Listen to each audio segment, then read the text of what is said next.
একজন লোক যার কিছু দেনা আছে আর সে দেনা শোধ করতে চায়, সে কি দেনা শোধ করার জন্য জাকাত দাবি করতে পারে?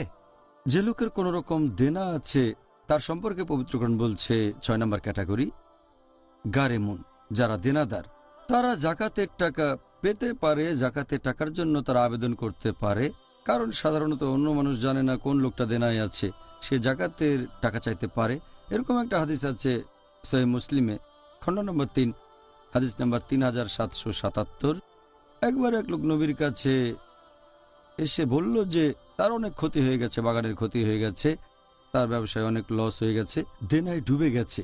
সে নবীর কাছে গিয়ে তার জন্য সাহায্য প্রার্থনা করলো। তখন নবী বললেন, জাকাতের টাকা থেকে একে কিছু সাহায্য করো, তবে যে টাকা পেল সেটা তার দেনা পরিশোধের জন্য যথেষ্ট নয়। তখন যে লোকটা পাওনাদার ছিল, নবী তাকে বললেন, যেটা পেয়েছো সেটাই রাখো আর বাকিটা মাফ করে দাও, সেই দেনাটা।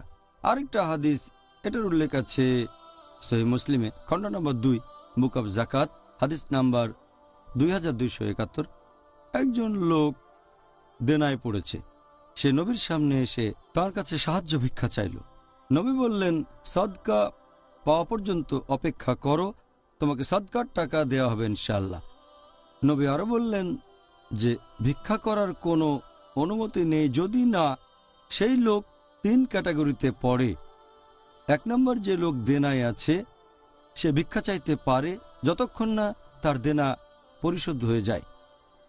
2 নম্বর, যদি একজন লোক কোনো রকম বিপর্যয়ের মধ্যে পড়ে, জীবনের মৌলিক চাহিদা পূরণ করতে পারছে না, সে ভিক্ষা করতে পারে যতক্ষণ না পূরণ করতে পারে।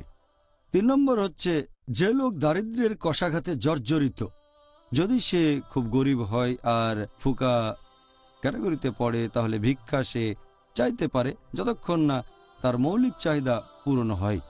তাহলে যে লোক দেনায় আছে, ইসলামিক শরিয়া অনুযায়ী সে জাকাতের টাকার আবেদন করতে পারে আর জাকাতের টাকা গ্রহণ